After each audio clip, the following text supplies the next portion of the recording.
안녕하세요. 저는 30대 여자입니다. 저는 몇 년 전 결혼해서 눈에 넣어도 아프지 않은 딸아이를 하나 키우고 있어요.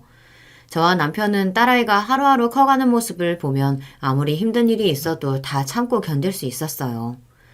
아이를 키우는 게 아무리 힘들고 어려워도 다 참을 수 있었습니다. 저희 부부가 남들보다 조금 힘들게 아이를 가졌었거든요.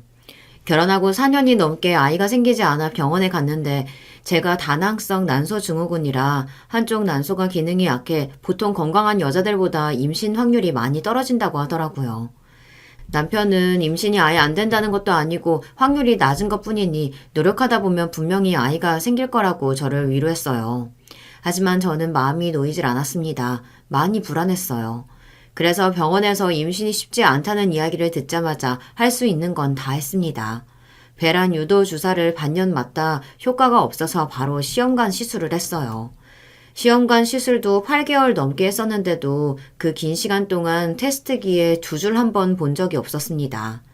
저의 그런 모습이 남편은 안쓰러웠는지 아이가 없어도 자신은 괜찮다고 오히려 제 몸이 점점 더 상하는 것 같아 걱정된다고 했습니다. 내가 자기랑 평생 행복하게 살려고 결혼한 거지 아이 낳겠다고 한 결혼이 아니야. 당신이 건강하고 아프지 않아야 우리가 오래 함께 살 수 있는 건데 아이는 천천히 다시 생각해보자. 남편은 좋은 사람이에요. 자기 자신보다 언제나 저를 더 생각해주는 사람입니다.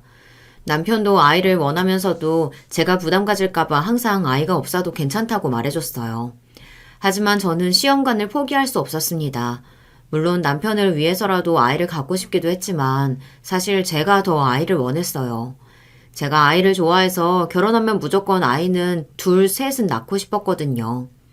더군다나 시어머니께서 시골 분이신데다가 남편이 장남이라 아이를 간절히 원하고 계셨어요.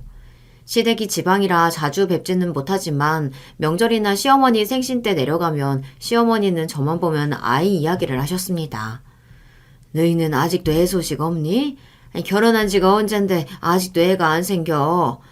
혹시 요즘 여자들 애 낳기 싫다고 딩크니 탱크니 뭐 그런 거 한다던데 너희도 그런 거야? 행여나 그런 말도 안 되는 생각은 하지도 말아라. 아니에요, 어머님. 저도 아이 갖고 싶어서 노력은 하고 있는데 그게 생각처럼 쉽지가 않아서 그래요. 아이고, 남들은 결혼도 하기 전에 잘만 애도 만들어 오더니만 너희들은 뭐가 부족해서 남들 하는 것도 못하냐? 시어머니는 저를 노려보며 혀를 끌끌 찼습니다. 남들 다 하는 것도 제대로 못한다고요. 그러게요. 노력 많이 하고 있으니까 조금만 기다려주세요. 제가 꼭 어머니 품에 손주 안겨드릴게요. 저 또한 아이를 너무도 원하다 보니 시어머니의 잔소리도 나쁘게 들리지 않았어요. 오히려 제가 끝까지 포기하지 않고 무슨 수를 써서든 아이를 가질 거라 확신했기에 걱정하지 마시라고 당당히 말했죠. 그래, 결혼하기 전부터 너 때문에 내 속이 다 새까맣게 탔는데 그 정도는 해줘야 내가 나중에 마음 편히 눈 감지 않겠냐? 어머니는 왜 또 다 지난 얘기를 꺼내세요? 그런 소리 좀 하지 마세요. 내가 뭐 틀린 소리 했냐? 자기들은 뭐가 그렇게 잘났다고 남의 집 아들 무시하고 반대를 해? 내가 그때만 생각하면 아직도 자다가 우라통이 터져서 벌떡벌떡 일어난다니까. 어쩔 땐 밥 먹다가도 서러워서 눈물이 뚝뚝 떨어져. 어머니 많이 속상하셨던 거 저도 알죠. 그때 일만 생각하면 저도 너무 죄송해요. 그래도 저랑 진영 씨랑 이렇게 잘 사니까 됐죠 뭐. 아버지도 이제 진영 씨 예뻐하세요. 당연히 그래야지. 내 아들처럼 착하고 성실한 놈이 어딨다고. 내가 남편 일찍 죽고 우리 진영이 잘 키우려고 얼마나 고생을 했는데 돈 좀 있다고 어디서 내 귀한 아들을 무시하고. 아휴. 시어머니는 결혼한 지 몇 년이 됐어도 아직도 저만 보면 속상하다고 가슴을 치세요. 시어머니께서 그럴 때마다 남편은 그만하시라고 말리지만 저는 그런 시어머니의 마음을 충분히 이해합니다. 저라도 그럴 테니까요. 저는 시어머니에게 평생 죄인이에요. 결혼하기 전 양가 부모님 사이에 일이 좀 있었거든요. 저와 남편이 만남이 좀 특이합니다. 제가 고3, 남편은 대학 2학년으로 과외 학생과 과외 선생님으로 만났습니다. 제가 다른 건 다 잘했었는데 수학 성적이 안 올라서 아버지께서 급하게 주변에 수소문해 남편을 소개받아 수학 과외를 받았어요. 저는 남편을 보자마자 첫눈에 반해 좋아하게 됐습니다. 당시에 수줍음이 많았던 저는 남편 눈도 제대로 못 마주치고 말도 잘 못했었어요. 그러다 남편 덕에 수학 점수가 잘 나와 아버지께서 원하던 대학에 제가 들어갈 수 있었습니다. 그 일로 남편은 아버지에게 보너스도 넉넉하게 받았고 아버지 주변 다른 지인들 자녀들도 소개해줘서 남편은 대학 4년 내내 과외 아르바이트로 학비를 다 냈다고 하더라고요. 그렇게 2년이 된 저와 남편은 5년 넘게 학생과 제자 사이로 가깝게 지내다 제 고백으로 연인이 됐습니다. 당연히 부모님께는 비밀로 하고요. 사실 아버지께서는 제가 판검사가 되기를 바라셨어요. 그래서 아버지의 바람대로 법대를 간 거였는데 막상 다니다 보니 제 적성이 맞지 않아 중간에 휴학하고 전혀 다른 학과로 편입을 해버렸습니다. 그때 남편이 도움을 많이 줬어요. 고민하고 힘들어하는 저에게 위로도 해주고 응원도 많이 해줬습니다. 물론 편입하고 난 뒤엔 아버지의 폭풍 잔소리와 구박을 견뎌야 했지만 저는 후회하지 않아요. 아버지가 무섭다고 그때 꾹 참고 법대를 계속 다녔다면 아무것도 되지 못하고 허송세월만 보냈을 게 뻔하니까요. 남편도 취직하고 저도 제가 원하는 회사에 들어가게 되면서 저와 남편은 자연스레 결혼에 관해 이야기를 나눴습니다. 그리고 제가 참지 못하고 먼저 부모님께 덥석 남편과 사귀고 있고 결혼하고 싶다고 이야기를 해버렸어요. 남편은 아무래도 우리 부모님께서 저와 남편 사이를 알게 되시면 많이 놀라실 수도 있다고 천천히 말씀드리자고 했지만 저는 참을 수가 없었어요. 남편이 너무 좋아서 하루라도 빨리 결혼하고 싶었거든요. 그런데 제가 몰라도 너무 뭘 몰랐나 봐요. 아버지께서 남편을 그렇게 반대하실 거라고는 생각도 못했습니다. 뭐? 네가 진영이 그놈이랑 사귄다고? 도대체 언제부터 그렇게 된 거야? 그게 말이 돼? 아버지는 분명 제 남자친구이자 과외 선생님이었던 남편을 예뻐하셨어요. 머리도 좋고 성격까지 깔끔하고 차분한 게 마음에 든다고 하셨거든요. 그래서 저는 당연히 제가 남편과 연애하고 있다고 이야기하면 좋아하실 줄 알았는데 반응이 의외였습니다. 그동안 아빠한테 말 못한 건 미안한데 사실 우리 연애한 지 벌써 5년 다 됐어. 올해 만났는데도 오빠가 너무 좋아서 나 오빠랑 결혼하고 싶어. 진심이었습니다. 남편을 10년 가까이 알고 지냈지만 이 정도로 착하고 날 배려해주는 사람은 절대 못 만날 거라는 확신이 있었어요. 그런데 아버지는 제가 5년이나 연애를 했다고 말했는데도 단칼에 안 된다고 말을 잘랐습니다. 말도 안 되는 소리 하고 있네. 내가 괜찮다는 건 머리는 좋고 잘 가르치는 놈이 가진 게 없으니까 옆에 두고 쓰기 딱 좋다는 얘기였던 거지. 누가 사윗감으로 괜찮다고 했어? 네 짝으로는 절대 안 되는 놈이니까 쓸데없는 소리 하지 말고 당장 헤어져. 아버지는 생각해볼 것도 없다면서 당장 헤어지라고 했습니다. 심지어 저와 결혼할 짝은 이미 아버지께서 결정해놨으니 선이나 보라고 했어요. 아빠, 어떻게 그렇게 말을 할 수가 있어? 내가 뭐가 잘났다고 오빠가 나한테 안 돼. 내가 오빠한테 훨씬 더 부족하지. 나 무조건 오빠랑 결혼할 거야. 선도 안 볼 거니까 그런 줄 알아. 대학 때 아버지가 원하시던 법대를 그만두고 제 마음대로 편입하고 취직한 거에 대한 죄책감으로 아버지 앞에서 소리 한 번 크게 못 내고 눈치만 슬슬 보고 살았어요. 하지만 그렇다고 해서 제 인생을 아버지 마음대로 쥐고 흔들게 둘 수는 없었습니다. 대학도 연애도 결혼도 다 제 인생인데 제가 알아서 하겠다고 아버지에게 소리를 질러버렸어요. 그러자 아버지의 눈빛이 날카롭게 변했어요. 얼굴까지 빨개져서 저에게 호통을 치셨습니다. 뭐? 네 인생이니까 네 맘대로 해? 너 지금 말 다 했냐? 아유, 대학 들어갔을 때 진작에 둘이 못 만나게 했어야 하는데 설마 너 그 똥통 같은 학교로 편입한 것도 진영이 그 자식이 시켜서 한 거냐? 아버지는 제가 하는 짓이 마음에 들지 않으니 괜히 꼬투리까지 잡으셨어요. 제가 대학을 편입하고 마음대로 한 것도 오빠가 시킨 거냐고 말도 안 되는 소리를 하시더라고요. 아빠야말로 무슨 소리라는 거야. 나 법대 가고 싶다고 생각한 적 한 번도 없었어. 아빠가 내 인생 마음대로 계획해놓고 강제로 시켜서 할 수 없이 간 거였지. 어릴 때부터 대학에 들어갈 때까지 저는 아버지의 말이라면 무조건 들어야 하는 줄 알고 살았어요. 제가 아버지 말대로 하지 않으면 항상 어머니, 아버지가 큰 소리를 내며 싸웠고 어머니가 답답하다며 우는 모습도 여러 번 봤거든요. 어머니가 아버지와 싸우면서 우는 모습을 보면 꼭 그게 나 때문인 것만 같은 기분이 들었습니다. 그게 싫어서 아버지의 말만 들으며 바보처럼 살았는데 대학은 도저히 견딜 수가 없더라고요. 대학을 그만두지 않으면 평생 후회하며 불행하게 살 것만 같았죠. 아버지 몰래 편입을 하고 대학을 다니며 깨달은 게 많아요. 꼭 아버지 말대로 하지 않아도 되는구나. 내가 원하는 대로 선택하면서 사는 게 나를 행복하게 하는 거구나. 그 당연한 걸 저는 그제야 깨달았습니다. 아버지가 지금 이 자리까지 어떻게 하는지 그걸 아는 게 그딴 소리래? 네가 이 아버지가 없었으면 지금까지 누릴 거 다 누리면서 편하게 살 수 있었을 것 같냐? 아버지 말 두 번 안 하는 거 알지? 좋게 말할 때 헤어져. 네 엄마한테 말해놓을 테니까 선도 보고. 아버지는 말이 통하지 않는 사람이었어요. 본인이 헤어지라고 했으니 저는 당연히 헤어져야 하는 줄 알았나 봐요. 하지만 이제 저도 더는 어린애가 아닙니다. 아버지의 말을 따를 이유가 없었어요. 어머니는 결혼할 때 하더라도 아버지께서 약속한 자리니 선은 보러 나가라고 했지만 저는 선자리에도 나가지 않았습니다. 그건 제 남자친구에 대한 예의가 아니라고 생각했어요.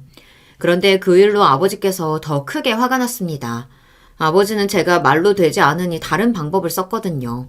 남자친구도 아닌 남자친구 어머니를 찾아가신 거예요. 애들이 나이가 어려서 그런지 세상을 너무 몰라요. 제가 진영이 어머님께 이런 말씀까지 하게 될 줄은 몰랐는데 이 녀석들이 말을 안 들어도 너무 안 들으니 어머니께라도 말씀드려야겠습니다. 지금 우리 소영이랑 선보겠다고 줄 선 놈들이 최소 병원장 아들의 증권회사 대표 아들이에요. 그런 애한테 진영이 같은 애가 어울리긴 합니까? 아버지는 선을 넘어도 세게 넘으셨어요. 사람이 아무리 그래도 할 일이 있고 하면 안 되는 일이 있는 건데 아버지는 그걸 구분할 줄 모르는 분이었습니다. 내 아들이 뭐가 그렇게 부족해서 그런 소리 하시는지는 모르지만 제가 일찍 남편 죽고 혼자 아들 하나 키우면서 부족한 거 없이 키우려고 안 해본 일이 없어요. 당신 딸이 귀한 만큼 내 아들도 귀하다 이겁니다. 허허, 말귀를 못 알아들으시네. 이 동네 수준으로 잘 키우려고 노력은 하셨겠죠.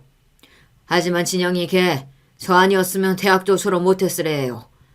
내가 지를 얼마나 아끼고 챙겨줬는데 고마운 줄도 모르고 은혜를 이딴 식으로 갚아? 진영이 어머님도 진영이 위하신다면 당장 내 딸하고 헤어지라고 이야기하세요. 안 그러면 지금 다니는 직장도 잘려서 다시 이 총구석으로 오게 될 테니까. 아버지의 만행으로 저와 남편은 정말 헤어질 뻔했습니다. 하나밖에 없는 귀한 아들을 상대로 저런 이야기까지 들었으니 시어머니께서 얼마나 마음이 찢어지셨겠어요. 시어머니는 곧바로 서울로 올라와 남편에게 저와 헤어지라고 하셨대요. 그런데 저와 남편은 헤어질 수가 없었습니다. 아버지고 시어머니고 다 안 된다고 하셔도 저희는 둘이 아니면 살 수가 없었어요. 결국은 저와 남편은 둘이 야반도주를 했습니다. 아버지께서 제가 남편과 헤어지지 않으면 저를 회사도 그만두게 하고 밖에 나가지도 못하게 하려고 했거든요. 집에 얌전히 있다가 병원장 아들인지 뭔지 아는 놈이랑 결혼하라고 하셨어요. 지금 생각하면 둘이 뭐가 그렇게 애가 닳고 좋았을까 싶기도 한데 그때 당시에는 그 방법밖에 없다고 생각했습니다. 아무것도 안 하고 넋놓고 있다 보면 정말 남편과 헤어져 말도 안 되는 남자랑 결혼하게 될 것 같아서요. 제가 남편과 사라진 이후 어머니께서 놀라 쓰러지셨어요. 이게 다 제 잘못입니다. 어머니께서 워낙 마음이 약하고 유약하신 분이라 편지라도 한 통 써놓고 나왔어야 했는데 몰래 도망치다 보니 마음이 급해 그냥 짐만 대충 싸서 나와버렸거든요. 그 일로 어머니께서 병원에 입원하셨어요. 생각지도 못한 상황에 당황하신 아버지도 저를 백방으로 찾아다니셨습니다. 그런데 한 달 가까이 될 때까지 아버지는 저를 찾지 못하셨어요. 저와 남편은 인천의 아주 작은 섬에 숨어 있었거든요. 그 한 달 동안 저는 남편이랑 둘만 있어 너무 행복했지만 부모님 속은 아주 새까맣게 타들어가셨더라고요. 그렇죠. 다 큰 자식이 남자랑 감쪽같이 사라져버렸으니까요. 지금 생각하면 남편이고 저고 둘 다 사랑에 눈이 멀어 너무 철이 없었다 싶어요. 저희가 둘이 좋아서 꽁냥거리며 소꿉장난하고 있을 때 부모님은 가슴을 졸이고 계셨으니까요. 특히나 어머니께서 놀라서 아버지께 화를 많이 내셨대요. 이게 다 아버지 때문이라고요. 이게 다 당신 때문이야. 다 큰 자식 자기가 알아서 하게 내버려두면 될 것이지. 하나밖에 없는 딸내미가 좋아한다는 남자 집에 가서 그딴 소리를 퍼붓고 오는 게 애비야? 당신 때문에 우리 소영이 잘못되면 나도 당신이랑 이혼할 거니까 그런 줄 알아. 어머니의 이혼 선언에 놀란 아버지는 결국 100개를 드셨어요. 핸드폰을 꺼놨다가 어머니 생각이 나서 잠깐 핸드폰을 켰는데 아버지에게 문자 메시지가 와 있더라고요. 제발 좀 돌아오라고요. 딸, 지금도 이 엄마 쓰러지고 나랑 이혼하겠다고 난리도 아니다.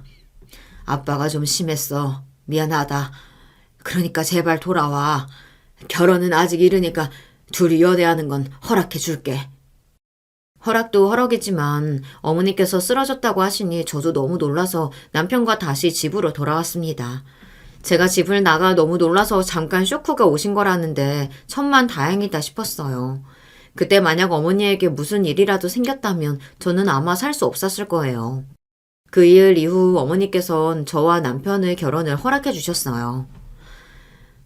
부모까지 버리고 도망칠 정도로 좋아하는 남자 만나기가 어디 쉽니?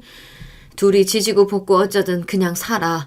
진영이 어머니께는 내가 아버지 끌고 가서 무릎을 꿇려서라도 사과하고 오게 할 테니까. 저와 남편은 어머니 덕분에 결혼한 거예요.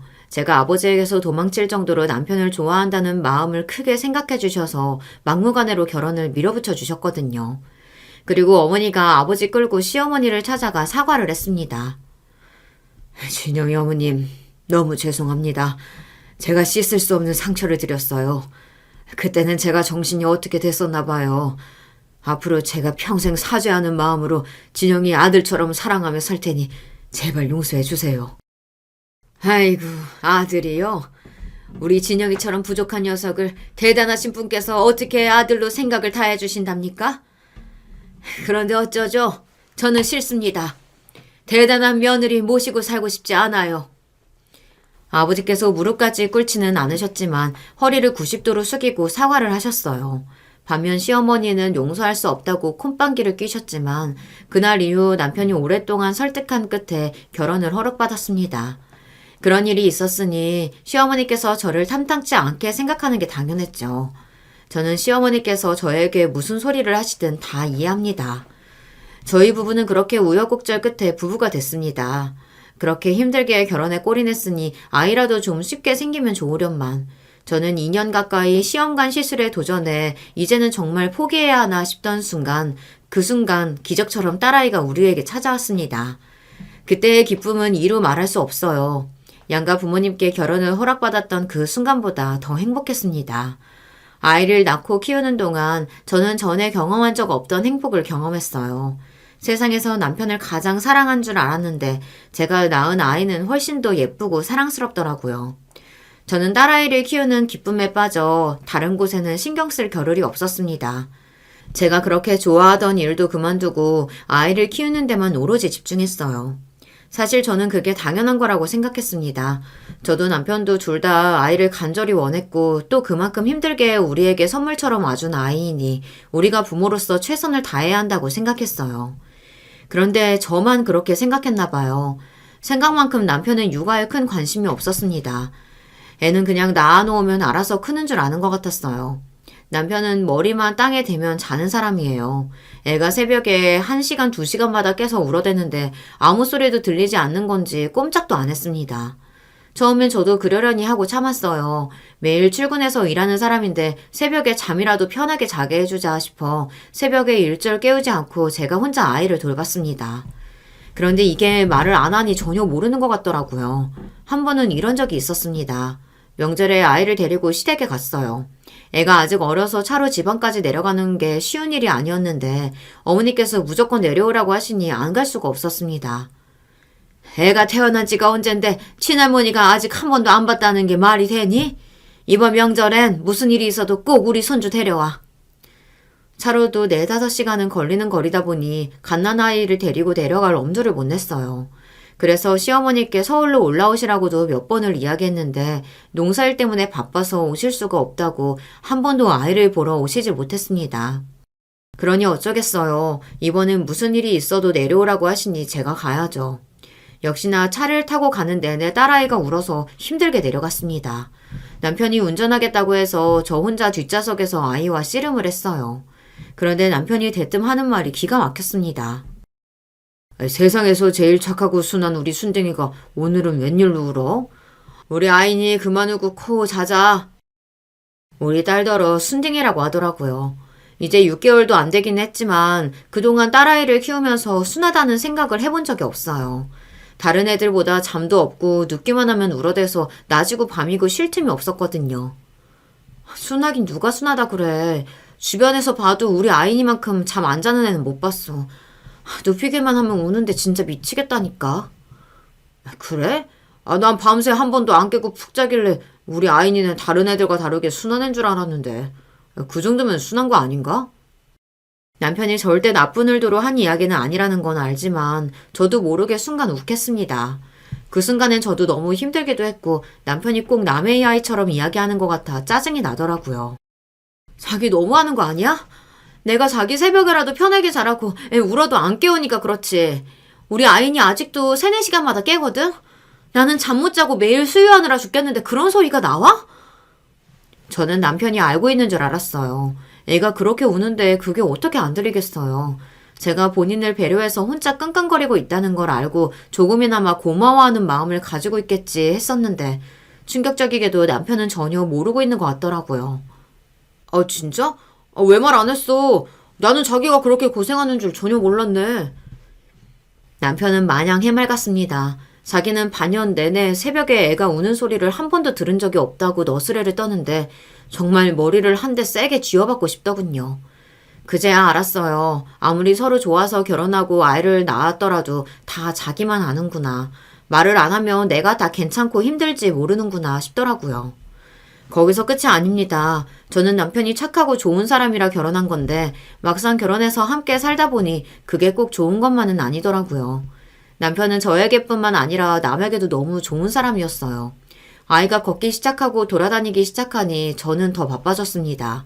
애들을 졸졸 쫓아다니는 게 여간 힘든 게 아니더라고요. 저는 저녁에라도 남편이 일찍 들어와 애를 좀 봐줬으면 좋겠는데 남편은 매일 약속이 있었어요. 어떤 날은 친구가 안 좋은 일이 있어서 만나서 술 한 잔을 같이 마셔줘야 하고 어떤 날은 후배가 회사 일이 너무 힘들다고 해서 위로해줘야 한다고 했죠. 남편은 원래 그런 사람이에요. 결혼 전에도 보면 주변에 친구도 많고 모임도 많았습니다. 더군다나 남편이 워낙 정이 많은 사람이라 주변 사람들을 참 잘 챙겼어요. 결혼 전에는 그런 점이 너무 멋있게 보였었는데 막상 제가 가족이 되고 보니 남편의 그런 점 때문에 자꾸만 외롭더라고요. 저도 마음 같아서는 남편한테 그만 좀 나가라고 나도 너무 힘드니까 좀 도와달라고 말하고 싶었지만 막상 그 상황이 되면 말이 안 나왔어요. 남편이 얼마나 사람 만나는 걸 좋아하는지 알다 보니 못 나가게 하기가 미안하더라고요. 이런 저를 보고 친구들은 남편을 너무 좋아하는 거 아니냐고 놀렸어요. 매일 애 보는 것도 힘들어 죽겠는데 어떻게 남편이 나가서 친구들 만나는 것까지 허락하고 이해해 주냐고요. 그 이야기를 듣고 보니 제가 문제인 것 같았습니다. 남편에게 불만도 많고 하고 싶은 말도 많으면서 막상 남편 앞에서는 말도 잘 못하고 매일 참기만 했어요. 그러다 보니 마음에 쌓아뒀던 화가 한 번씩 터졌습니다. 한 번은 그런 적도 있었습니다. 주말인데도 또 친구를 만나러 나가겠다고 하더라고요. 그 친구는 남편과 중학교 때부터 친구라 저도 잘 아는 사람입니다. 그 친구는 일찍 결혼해서 아이가 벌써 초등학생이에요. 그 친구 아이가 어릴 땐 그 친구가 애 보느라 바빠서 자주 못 만났었는데 요즘 들어 자꾸만 주말만 되면 남편이 그 친구를 만나러 가더라고요. 준성이가 요즘 회사 일이 잘 안 되는지 많이 힘든가 봐. 집에 있으면 재수 씨랑 자꾸만 싸운다고 주말에 잠깐 보자고 하네. 그게 말이 되는 소리야? 준석 씨가 자꾸만 당신 불러내서 우리도 주말마다 부부싸움 한다고 그러지 그래. 에이, 우리 자기는 그런 거 가지고 뭐라고 하는 사람 아니잖아. 다 이해하면서 갑자기 왜 그래. 준석이가 너무 힘들어해서 딱 점심만 먹고 들어올게. 약속해. 그 친구가 사업을 하는데 투자를 못 받아 힘들어해서 최근 부도 위기까지 맞았다고 하더라고요. 그래서 꼭 본인이 나가서 위로해줘야 한다고 했습니다. 나도 오늘은 너무 피곤하니까 늦지 말고 일찍 와서 애 좀 봐줘. 나도 주말에 하루는 좀 쉬어야지. 알았어. 내가 일찍 들어와서 오늘은 자기 무조건 일찍 쉬게 해줄게. 남편은 말은 잘합니다. 그날도 친구랑 점심만 먹고 들어와 저녁에는 맛있는 것도 해주고 애도 봐주겠다고 약속했어요. 그런데 그날 저녁까지 들어오지 않은 남편은 말도 안 되는 장소에서 전화가 왔습니다. 바로 저희 친정이었어요. 그것도 남편이 아니라 친정엄마한테 연락이 왔습니다. 아유, 김서방이 웬 친구를 데리고 왔는데 너희 아버지랑 셋이 사업 얘기한다고 술 먹기 시작하더니만 셋 다 아주 취해서 신이 났어. 김서방 여기서 재워야 할 것 같은데 너도 올래? 세상에 이런 남편이 또 있나요? 친구 만나러 나가서는 친구까지 데리고 장인어른이랑 코가 삐뚤어질 때까지 술을 먹는 남편이요. 네, 바로 제 남편이 그래요. 사업하느라 빚을 진 친구를 도와주겠다고 나가서는 저희 친정아버지에게 데리고 가서 조언을 구하고 투자까지 받아줬답니다. 아이고, 내가 김서방 덕분에 아주 좋은 친구를 만났네. 자네 회사 비전 있어. 포기하지 말고 열심히 해. 애도 있는데 주저앉지 말고 열심히 해야지. 제 남편이 친구를 좋아하는 줄은 알았지만 이 정도로 오지랖이 넓은 줄은 몰랐어요. 능력은 있는데 돈이 없어서 고생하는 친구가 안쓰러웠다며 친정아버지께 소개를 해줬다고 하더라고요. 친정아버지도 오랫동안 사업을 하셨어요. 거기다가 젊은 사업가들에게 투자하는 걸 굉장히 좋아하십니다. 물론 술도 좋아하시고요. 아버지의 그런 점을 가장 잘하는 남편은 이때다 싶었는지 자신의 친구를 아버지에게 소개한 겁니다. 그 덕에 그 친구는 저희 친정아버지에게 투자를 받았어요. 다음날 집에 돌아가는 길에 저는 남편에게 폭풍 잔소리를 퍼부었습니다. 당신 제정신이야? 친구 사업 잘 안 된다고 그걸 장인어른한테 말해서 돈을 뜯어내는 사위가 세상에 어딨어. 우리 아빠가 봉이야? 저는 남편이 답답했습니다. 오히려 남편이 자기가 잘 먹고 잘 살겠다고 친정아버지에게 찾아가 부탁한 거면 이렇게 화도 나지 않을 거예요. 본인은 주변에 베풀기만 하고 자기 앞가림은 잘 하지도 못하면서 자꾸 주변 사람들만 챙기는 게 답답하기만 했습니다. 에이, 장인어른이 아무데나 투자하실 분이야? 준석이 사업 비전 있어. 그러니까 나도 장인어른한테 소개한 거지. 사람 좋아하고 착하고 성실한 거 그거 다 알고 결혼했지만 살면 살수록 남편의 그런 점 때문에 저도 슬슬 지쳐갔습니다. 제가 남편에게 많은 걸 바라는 게 아니에요. 다른 가장들처럼 가정에 충실하고 본인 하는 일에 욕심을 가지고 살면 바랄 게 있겠으니까. 저는 이런 사람을 믿고 앞으로 계속 사는 게 맞나 걱정이 됐습니다. 육아라는 게 아무리 사랑으로 키운다고 해도 쉽지 않아요. 제가 딸아이를 키우는 데만 집중하겠다고 일도 그만두고 오롯이 육아에만 전담하는데도 주변에 도와주는 사람도 없고 체력이 뒷받침이 되지 않으니 너무 힘들더군요. 제가 그런 이야기를 했더니 주변 아는 아기 엄마들이 애 키우는 것도 무조건 체력이 되어야 한다고 운동을 해야 한다고 하더라고요. 아기랑 하루 종일 붙어있는데 운동 갈 시간이 어디 있어. 혼자 편하게 앉아서 밥 먹고 커피 마실 시간도 없는데. 아이고, 가만 보면 언니는 너무 혼자 다 하려고 하더라. 아기 아빠 퇴근하고 오면 그때 후다닥 밥 차려주고 애 맡겨두고 잠깐이라도 운동하고 오면 되죠. 여기 근처에 헬스장도 좋은 데 있어요. 제가 소개시켜 드릴게요. 제가 나이 들어 애를 낳다 보니 정보가 별로 없어요. 친한 친구들은 진작 애 낳아 다 키워놓은 애들이 많다 보니 주변에 물어볼 사람이 없었습니다. 그런데 동네의 젊은 얼마들은 저랑 다르더군요. 저는 제가 회사를 그만두고 전담으로 애를 보다 보니 남편이 와도 좀 쉬게 해주고 제가 애를 보려고 했어요. 그런데 요즘 엄마들은 남편이 퇴근하고 오면 딱 밥 주고 애 맡기고 나와서 자기 시간을 갖는다고 하더라고요. 운동도 하고 커피도 마시고요. 그 이야기를 듣는데 제가 너무 바보처럼 애를 키우는구나 생각했어요. 그래봐야 한두 시간 혼자 시간을 갖는 건데 그게 왜 남편에게 미안하다고 생각했는지 모르겠어요. 엄연히 남편도 아이 아빠인데 하루에 한두 시간은 애하고 시간을 보내는 게 당연하기도 하고 저도 하루 종일 애 보느라 고생했으니 그 정도는 저만의 시간을 가져야 더 행복하게 아이와 시간을 보낼 수 있겠구나 싶었습니다. 그래서 저도 남편에게 이야기하고 헬스장을 등록했습니다. 그러고는 2달 정도 다녔어요. 확실히 운동하고 나니 저도 기분 전환이 되고 아이와도 더 잘 지내게 되더라고요. 우울한 기분도 사라지고요. 그러던 중 하루는 일이 좀 있었습니다. 최근 며칠 남편이 얼굴이 좀 어둡기는 했어요. 회사에 새로운 상사가 한 명 있는데 좀 힘들게 한다더니 일이 많은 것 같더라고요. 남편이 밥 생각도 없다고 해서 걱정이 되긴 했지만 제가 운동 갈 시간이라 남편에게 아이를 맡기고 운동에 다녀오겠다고 했습니다. 그런데 그날따라 남편이 평소답지 않게 인상을 쓰더라고요. 그러더니 하는 말이 기가 막혔습니다.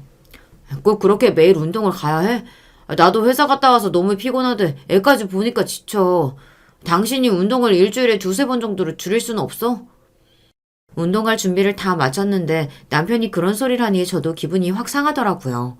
더군다나 남편이 원래 그런 사람이 아닌데 갑자기 쌀쌀맞게 말을 하니 더 기분이 안 좋았어요. 매일 가긴 누가 매일 간다 그래. 저번 주에도 자기 야근이다 회식이다 그래서 평일에 운동하러 2번밖에 못 갔잖아.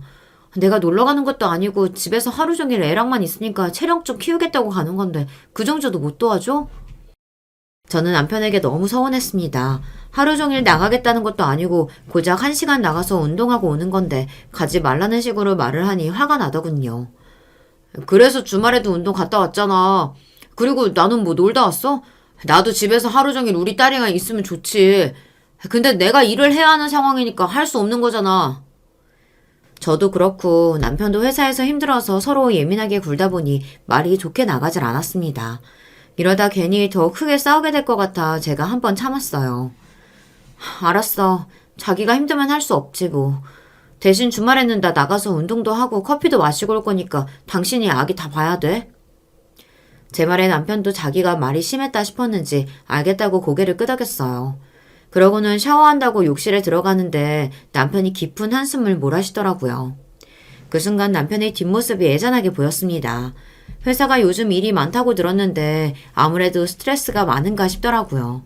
저는 힘들어하는 남편이 걱정돼 다음날 남편이 좋아하는 갈비찜도 사다가 해놓고 주말에도 운동하러 가지 않고 남편과 함께 집에서 아이와 시간을 보냈습니다. 그래도 제가 신경 쓴 게 효과가 있기는 했는지 주말 동안은 남편도 평소처럼 아이와 잘 놀고 한숨도 안 쉬더라고요. 남편이 웃는 모습을 보니 저도 한시름 놓였어요.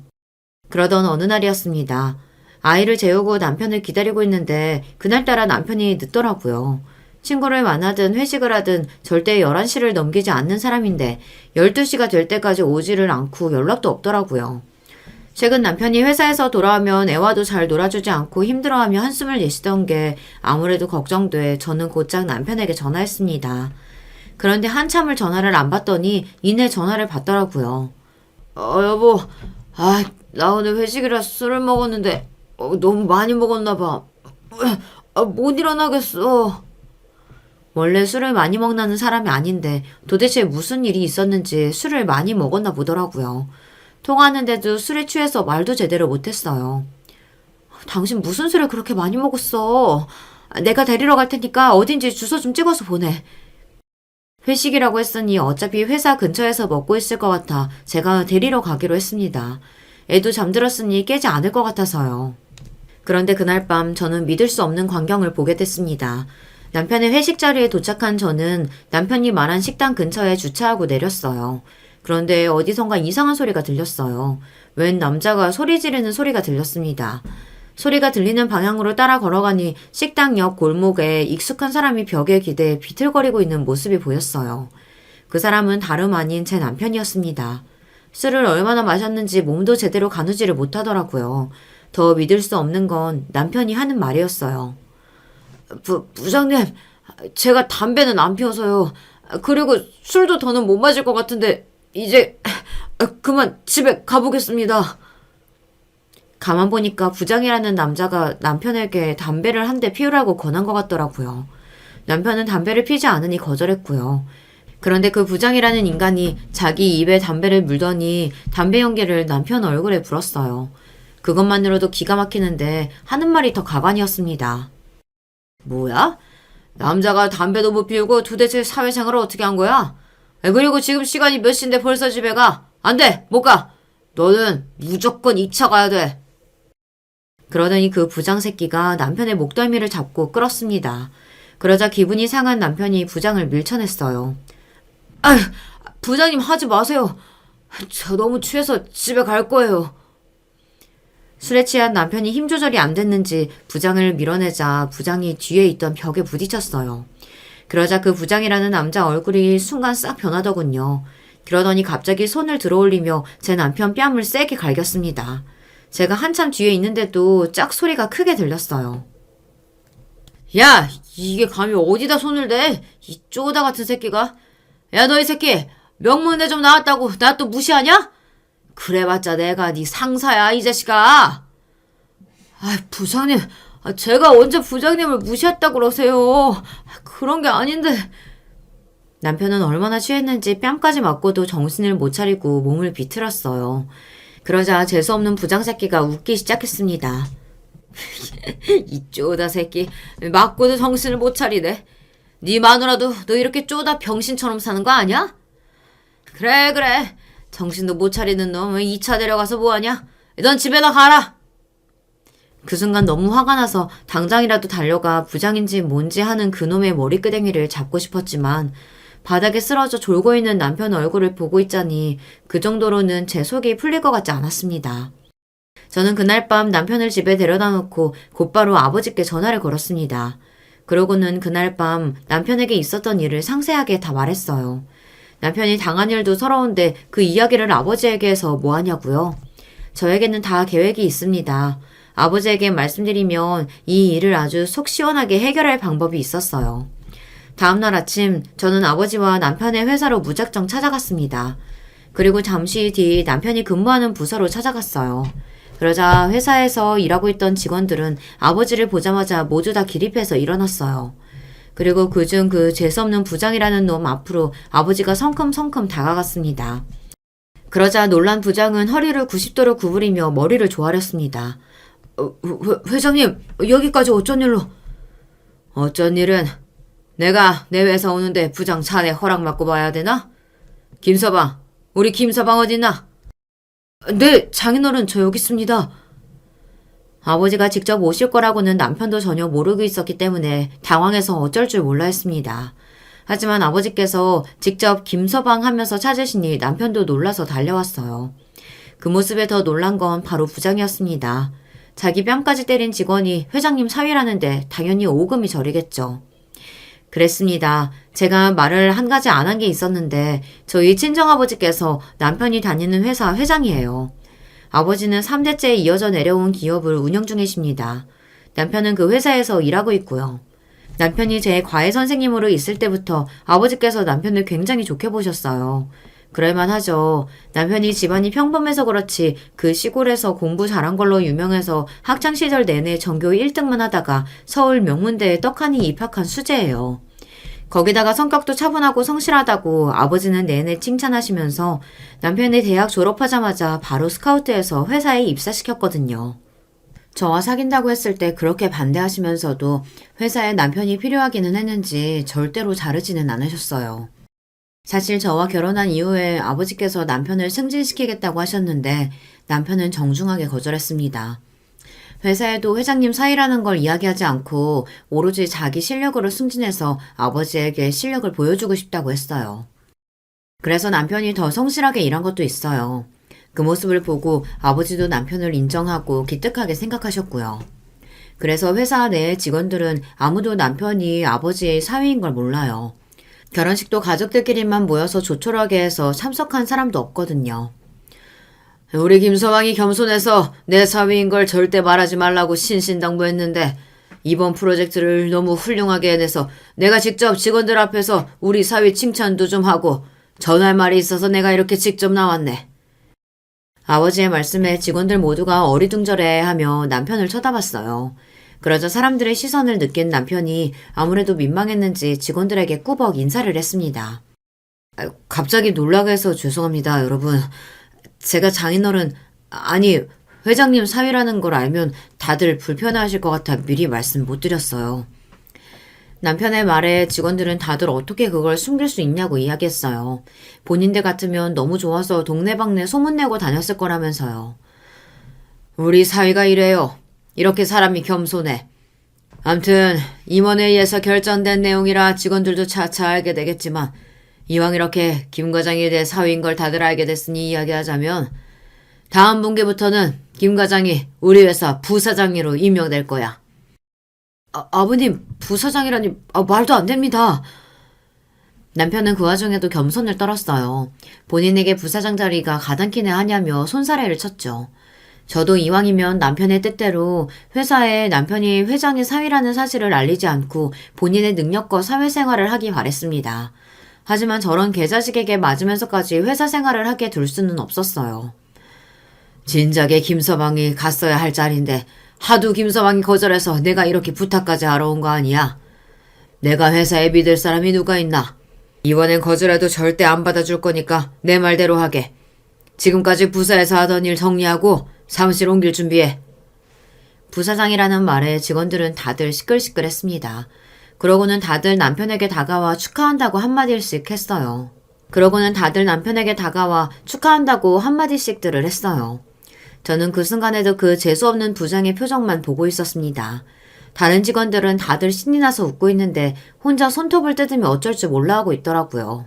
그때였습니다. 아버지께서 그 미친 부장을 불렀어요. 담, 이 부서 부장은 어디 있지? 유 부장이라고 했나? 안녕하십니까 회장님. 제가 바로 김진영 과장과 가장 측근에서 함께 일하고 있는 유정현 부장입니다. 거지 같은 인간은 역시 남다릅니다. 그 와중에 본인이 남편과 가장 가까운 사람이면서 말도 안 되는 소리를 하더군요. 마치 친한 사이처럼 말이죠. 제가 아버지에게 있는 그대로 다 이야기했으니 아버지는 그 인간의 말을 믿을 리 없었습니다. 뻔뻔한 부장의 태도에 아버지도 화가 나셨는지 순간 부장의 바로 앞까지 다가와 그놈의 목덜미를 잡으며 날카로운 눈빛으로 따지듯 물으셨어요. 그래? 내가 알고 있는 거하고는 전혀 다른 소리라네? 며칠 전 부서 회식 자리에서 자네가 내 사위 얼굴에 손대는 걸 여기 있는 내 딸이 똑똑히 다 봤다는데. 아버지의 말씀에 자리에 있던 모든 사람이 다 저를 쳐다보았습니다. 그리고 잠시 뒤 당황한 부장이 바닥에 쿵 소리가 나게 무릎을 꿇고 앉더니만 손을 번쩍 들고 갑자기 아버지 앞에서 손을 싹싹 비는 신용을 했어요. 그 순간 알겠더군요. 부장이라는 인간은 그냥 재수만 없는 게 아니라 순악질이었어요. 본인이 잘못한 걸 뻔히 다 알고 있으면서도 아버지가 그 일에 대해 아나 모르나 눈치를 보다가 아버지께서 이미 다 알고 자신을 부른 것 같으니 바로 납작 엎드리는 거였어요. 그 모습이 얼마나 간사한지 온몸에 소름이 돋더군요. 회장님, 제가 너무도 큰 실수를 저질렀습니다. 제가 일부러 그런 거 절대 아니고요. 그날 제가 술이 너무 취해서 저도 모르게 그런 거예요. 김 회장, 제발 말 좀 해줘. 내가 평소에 자기한테 잘해줬잖아.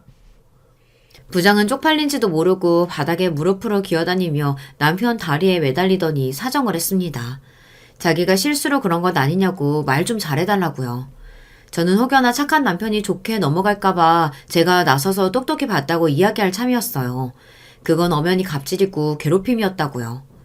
그런데 남편이 아예 호구는 아닌지 먼저 나서서 부장의 손을 뿌리치더군요. 그러더니 큰 소리로 말했습니다. 아니요, 저 유 부장님 편 절대 들어드릴 생각 없어요. 아버님 말씀이 맞습니다. 여기 있는 유 부장님께서 그동안 저뿐만 아니라 같은 팀 동료들에게 틈만 나면 막말하고 거래처에 갑질도 했어요. 안 그래도 유 부장 한 짓 증거 싹 다 모아서 직장 내 괴롭힘으로 신고할 생각이었습니다. 어젯밤 있었던 일을 저는 남편에게 모르는 척하고 있었습니다. 착하고 답답한 성격의 남편에게 이야기해봐야 괜찮다고 본인이 해결하겠다고 할 게 뻔했기에 제가 알아서 해결해 줄 생각이었어요. 그런데 남편도 다 생각이 있더군요. 남편은 지금까지 부장이 잘못한 일들을 증거를 모으고 있었어요. 그래서 곧 정식으로 직장 내 괴롭힘으로 부장을 신고할 생각이었다네요. 역시 제가 사람 하나는 잘 본 것 같아요. 사실 결혼하고 아이 태어나고 난 뒤 결혼한 걸 후회한 적도 있었어요. 사람이 너무 착하기만 하고 여기저기서 당하고만 다니는 것 같아 물가에 내놓은 아이 같았거든요. 그런데 이제 보니 사람이 점잖고 배려심이 많아 그랬던 것 같아요. 마음도 넓고요.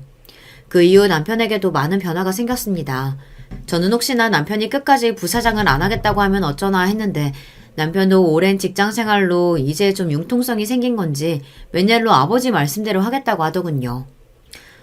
열심히 해서 내 힘으로 임원까지 달아보려고 했는데 그러기에 지금도 회사에 너무 말도 안 되는 일이 많이 일어나고 있어서 이대로는 안 되겠어. 장인어른 도움으로라도 더 힘 있는 자리에 올라서 직원들 복지에도 신경 쓰고 스트레스 안 받고 마음 편하게 다닐 수 있는 회사로 만드는 데 힘써야지. 남편은 회사에 일 잘하는 직원들이 너무도 많은데 이상한 상사 때문에 너무 힘들어서 스트레스 받다가 결국엔 그만두는 직원들이 너무 많대요. 회사에 다니면 다닐수록 그 점이 너무 안타깝답니다. 다른 임원들은 회사를 위한 일을 한다면 자신은 직원들을 위한 회사를 만드는 데 힘을 쓰고 싶다고 하더군요. 얼마 뒤 남편은 이야기한 대로 그 재수없는 부장을 고소했습니다.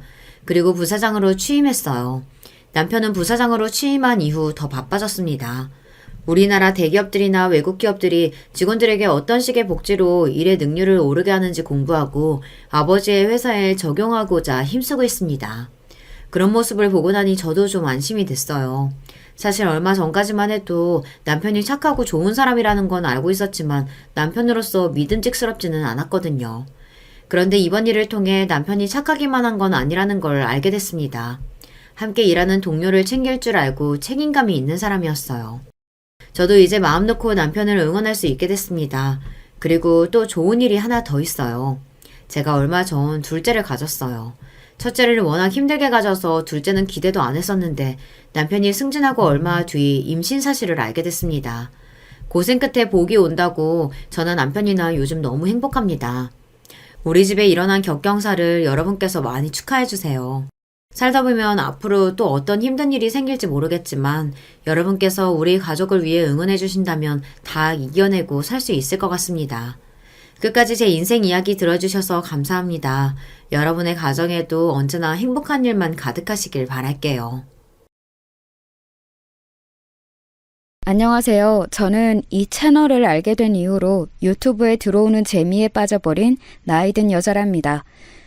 일면식도 모르는 분들의 이야기를 듣는 게 저는 왜 이렇게 즐거운지 모르겠어요. 예전에 제가 라디오 틀어놓는 취미가 있었거든요. 그게 아직 취미가 이어진 건가 봐요. 이렇듯 듣는 걸 좋아하는 저인데 오늘은 반대로 말을 하는 입장이 되어서 제 이야기를 사연으로 한번 청해봐도 될까요? 40대 나이를 유혹에 흔들리지 않을 만큼 인생을 배운 정도에 되었다고 하여서 불호옥이라고 하죠. 저는 그 불호의 때에 식당을 운영하게 되었습니다.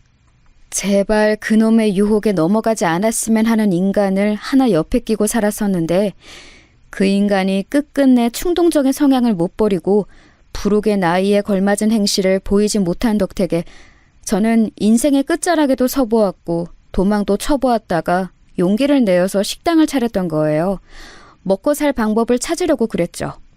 그리고 또한 정말 뭐라도 하고 싶었어요. 어떤 도전이라도 하고 싶었던 것 같아요. 안 그러면 제 인생 거기서 영원히 멈춰버릴 것만 같았거든요. 경기도 끝자락 어느 지역 작은 동네에 새로 삶의 터전을 잡은 저는 몇 달 후에 옆 동네에 식당을 차렸습니다. 할 줄 아는 건 밥하고 내놓는 반찬뿐이었죠. 요리라고는 기껏 밥상 차리는 것이나 해오며 살았던 저였기에 다른 신통한 재주가 있었던 건 아니었고요. 손맛이 좋다는 소리를 몇 번 들어온 것을 미천 삼아서 백반집을 냈어요. 작은 가게였습니다. 하나부터 열까지 제가 다 했지요. 너무 장사가 잘 돼서 이런 작은 가게라도 사람은 안 쓸 수가 없을 정도로 되면 소원이 없겠네. 내 눈에 넣어도 아프지 않을 내 딸 수정이한테 보란듯이 성공하는 엄마가 되어주고 싶어. 하나뿐인 딸을 위해서라도 열심히 하고자 했습니다. 정말 최선을 다했어요. 상권은 그럭저럭 나쁘지 않은 편이었지만 초반에 자리 잡기가 정말 힘들었습니다. 올 수 있는 손님층은 대략 정해져 있었으니 그 손님들이 또 와주기를, 그리고 자기 지인을 데리고 와주기를, 소문을 내주기를, 그런 것만 기도해야 하는 실정이었어요. 한 분 한 분에게 정성껏 음식을 대접했습니다. 그러다 보니까 그 동네에 대해서 제 발로 뛰어보며 실정을 느껴볼 기회는 거의 없었어요. 장사가 잘 되고 말고를 떠나서 저는 늘 식당에 붙어 있었으니까요. 그러던 어느 날 어떤 아저씨 손님께서 혼자 낮중에 식사를 하러 오셨다가 저에게 의문스럽다는 듯이 이렇게 물어보신 겁니다. 여기는 술을 안 파네요? 사장님, 왜 술을 안 팔고 계세요? 아니, 이제 보니까 음료수도 안 파시네? 어쩜 밥만 파실 수가 있나? 술이요? 음료수요? 그걸 생각은 안 해본 건 아닌데 이 동네에서 밥 사들어 와주실 만한 분들이 음료수를 아예 안 찾으시길래 가게 열 때만 잠깐 팔았고 그 이후로는 없애버렸어요. 술은 가게 문을 저녁 8시에 닫다 보니까 술을 팔기에는 너무 일찍 닫는 가게라서 별로 적합하지 않은 것 같은데요. 손님 생각은 다르신가 봐요? 먹고 안 먹어 자시고 메뉴판에 소주가 적혀 있어야 저걸 내가 지금 시켜볼까 말까 결정하는 게 손님들 생각이에요. 누군들 언제 어느 때고 술이 먹고 싶어서 밥집에 들어가나? 그냥 훅 하고 속에서 막 땡기면 시키는 거지. 메뉴도 술하고 어울리는 것도 좀 두어 가지 내놔봐요. 가게 문도 꼭 그렇게 8시에 샷다를 내려야 하나? 술 손님이 있으면 그 손님이 갈 때까지는 적어도 열어줘야지. 듣고 보니 일리가 있네요. 그 말씀이 맞는 것 같아요. 저는 열심히 해보겠다는 생각만 있었지 그런 연구는 못 해봤어요. 당장 조언 주신 대로 그렇게 해볼게요. 지적을 당하면 기분 나빠하실 법한데 전혀 그런 내색 없이 해보겠다고 하시는 거 보니까 사장님은 결국 성공하시겠네. 자세가 되어 있으셔. 앞으로 잘해보세요. 그 아무도 저에게 그런 말을 해준 적 없었기에 저는 감사한 입장이었어요. 솔직히 아무것도 없는 형편이었기 때문에 그런 작은 가게를 차리는 것만 해도 저에게는 엄청난 부담이었고, 새로 술을 들여놓고 메뉴도 몇 가지 더 내놓는 것은 부담이 더해지는 일이었지만 멈춰있을 수는 없었습니다. 여자 혼자 운영한다고 해서 술 손님을 무서워할 수도 없는 노릇이었고요. 제 딸을 생각하며 돈을 더 벌기 위해 그렇게 저는 술을 팔기 시작했습니다. 2주 정도가 지나자 밥을 시키고 나서 술을 한 병씩 추가하는 손님들이 생겨나기 시작하였어요. 작은 밥집에서 고즈넉하게 밥 한 끼, 술 한 병 비우는 재미에 맛들기 시작했다고 말씀을 주시는 손님도 계셨습니다. 당장의 큰 매출 상승으로 드러나진 않았지만 그 작은 변화도 얼마나 재미가 있던지요.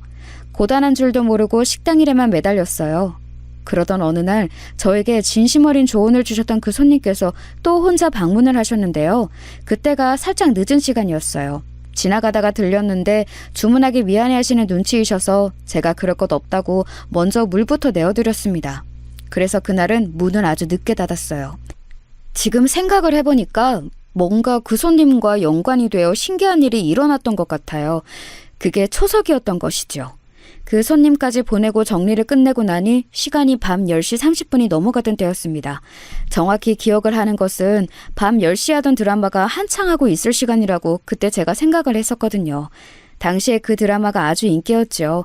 시청률이 높았던 그 드라마에 빠진 많은 사람들이 집에서 텔레비전 앞에 앉아있을 때 저는 가게 문을 닫을 준비까지 다 마치고 앞치마를 털러 나갔습니다. 그러다가 저기 멀리 가로등 아래에서 작은 체구가 움직이는 것이 보였어요. 자연스레 눈길이 가더라고요. 어라? 저 할머니 설마 지금 폐지를 줍고 계신 건가? 한 번도 못 배웠던 것 같은데 한쪽 옆구리에 폐지를 몇 장 끼고 계신 걸 보면 이 주위에 사시는 분인가 보네. 그냥 그런 생각이나 잠시 하고 말 것이었건만 가게 안에 앞치마를 가지런히 두고 가방을 챙겨가지고 나왔는데 그 할머니가 마침 이쪽 앞으로 다가오신 거예요. 이 앞을 지나가시던 참에 제가 딱 나온 거였죠. 할머니 입장에서는 제가 갑자기 확 튀어나왔다고 느끼신 모양인지 놀라서 휘청거리셨고 그 바람에 양 옆구리에 끼고 계셨던 폐지들이 바닥으로 떨어지고 말았습니다. 아이고, 제가 놀라게 해드렸나 봐요. 어르신 괜찮으세요? 그거 제가 주울 테니까 가만히 계세요. 아유, 놀래라. 어째 안에서 사람이 나왔을꼬. 나는 전혀 생각도 못하고 앞을 지나가다가 심장이 떨어질 뻔했네. 늙으니까 이런 것에도 잘 깜빡깜빡 놀라요. 나 때문에 그쪽도 놀랐겠구먼. 주워줘서 고맙소. 아휴, 친절하시네. 여기서 일하시오?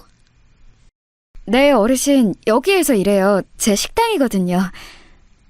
그래요? 하기사, 여기가 언제부터인가 갑자기 식당 간판 달고서 있는 것 같더니만 그쪽이 여기 주인이었소? 가게가 참 아담하니 단출하고 깔끔스럽네. 장사 시작한 지는 얼마 안 되었어요. 이제 3달 지나고 벌써 4달을 채워가네요. 시간 참 빨라요. 저는 겨우 3달이나 되었을까 했었다가 지금 깨달았어요.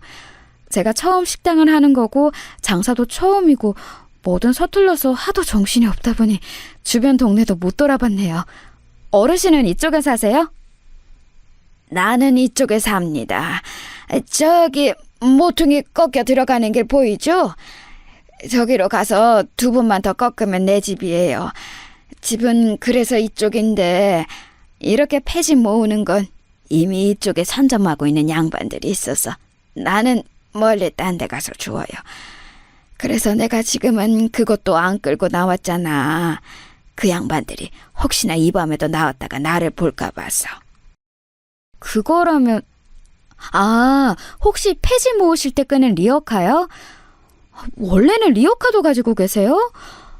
주로 폐지를 주우면서 그렇게 지내시나 봐요, 어르신. 그럼 내가 리어카를 얼마나 애지중지하면서 다니는지 몰라.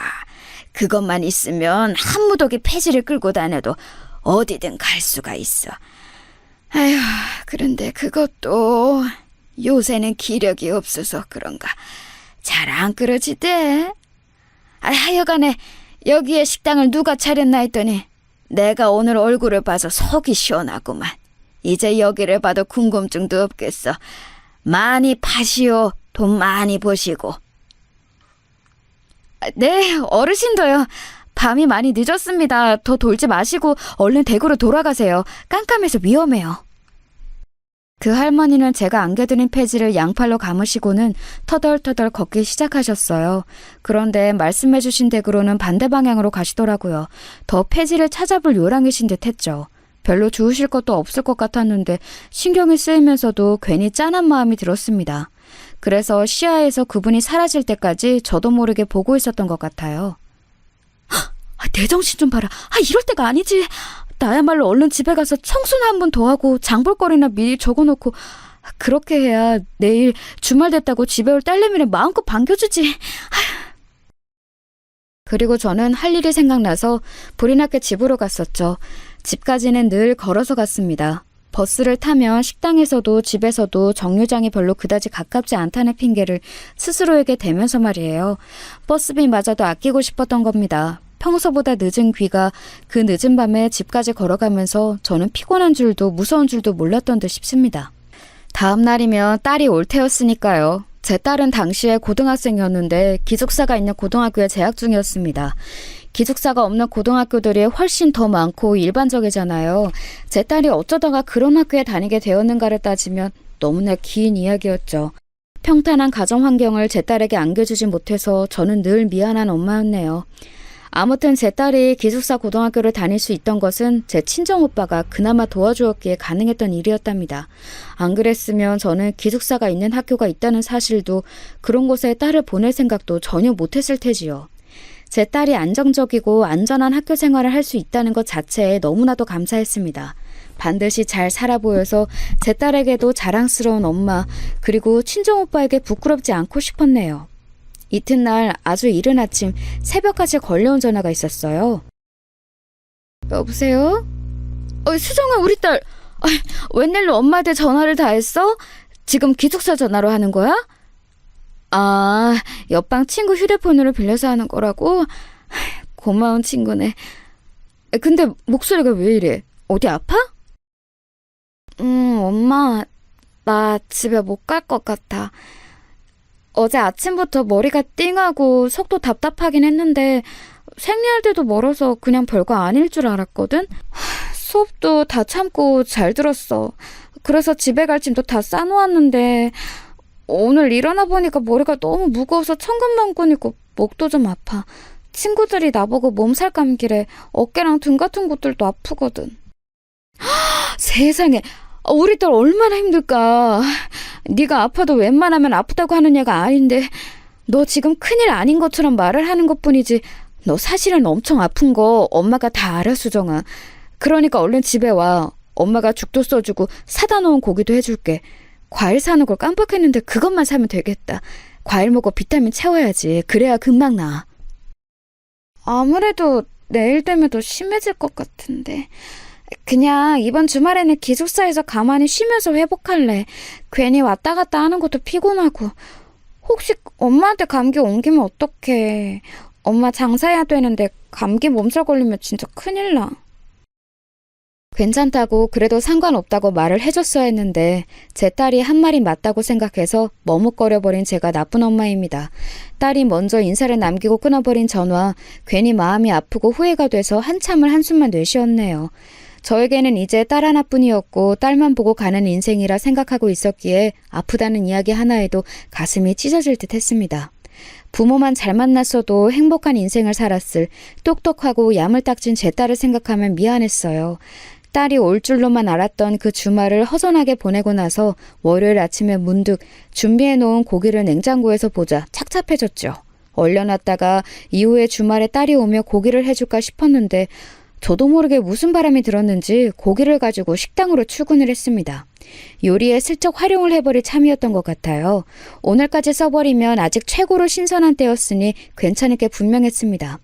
하지만 별 생각 없이 충동적으로 가져와 버렸던 고기는 그날 내내 저에게서 잊혀지고 말았습니다. 저녁 장사를 어느 정도 쳐내고 났을 때 그제서야 저는 아 맞다 그 고기! 이런 생각이 들어서 덤벙대는 제 자신에게 혀를 내둘렀죠. 나이가 들면서 왜 이렇게 사람이 허술해지고 깜빡깜빡을 잘하는지. 심란해서 가게 문 밖으로 나가서 한숨이나 크게 한번 쉬었는데요. 그때 제 눈에 들어온 사람이 있었어요. 한참 장사를 안 하고 문을 닫아버린 채 방치된 우유 대리점이 저의 식당과 대각선으로 마주보는 각도였는데 그 앞에 제가 늦은 밤중에 봤었던 인물이 쭈그려 앉아있는 거예요. 바로 그 할머니였습니다. 우유 대리점의 앞에 낮은 턱을 의자 삼아서 앉아 계셨고 그 옆에는 폐지 딱 한 장이 놓여져 있었습니다. 이 시간에도 대게 근처를 폐지 주우러 돌러 나오신 모양이라고 그렇게 생각하고 다시 가게 안으로 들어갔어요. 그 할머니는 쭈그려 앉아서 고개까지 숙이고 계셨기에 제 쪽을 전혀 못 보셨거든요. 인사를 나눌 것도 없었죠. 그리고 거의 1시간 정도나 지났을 때였나? 제가 어떤 손님을 배웅하면서 인사를 하고 가게 문 앞까지 나왔는데 문득 그쪽을 다시 보니까 그 할머니가 그대로 앉아 계신 거예요. 자세히 변동도 없이 말입니다. 그건 좀 이상한 것 같아서 저는 그 할머니에게 다가가 보았어요. 어르신, 여기서 왜 이러고 계세요? 한참 이러고 계시길래 혹시 주무시는 건가 싶어서요.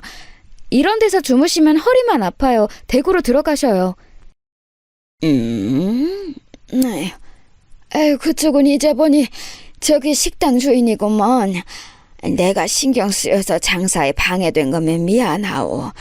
아유, 기운이 하나도 없어서 내가 여기서 오래 있었네. 아유, 기운이 하나도 없어서 내가 여기서 오래 이러고 있었네.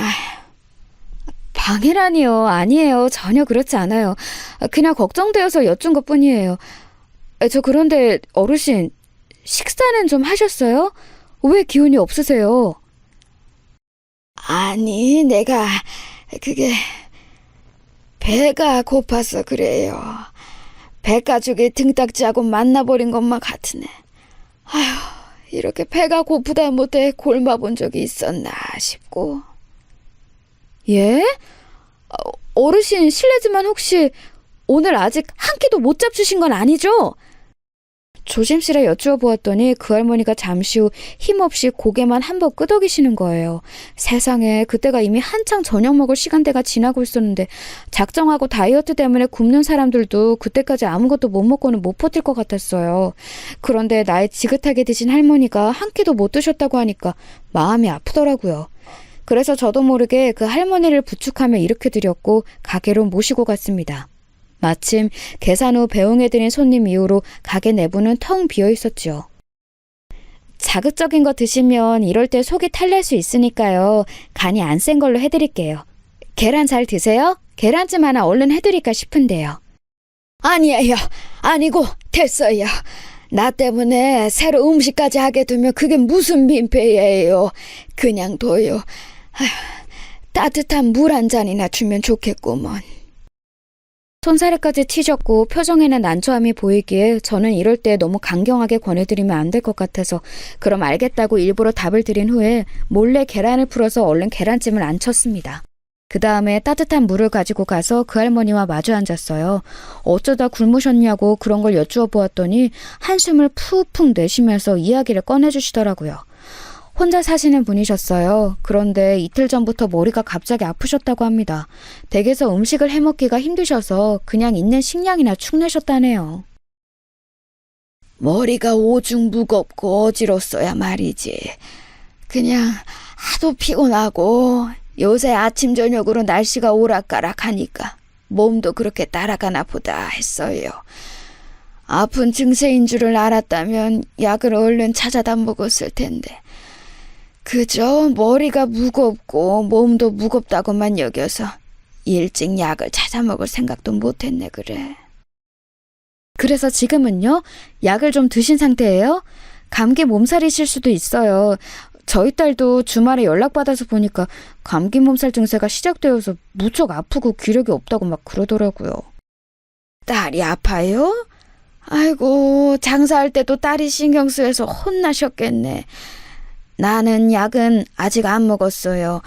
그나마 약 먹어야겠다고 뒤늦게 생각이 들기는 했는데 집에다 사다 둔 약이 대관절 뭐가 뭔지 알아야 먹든가 하죠.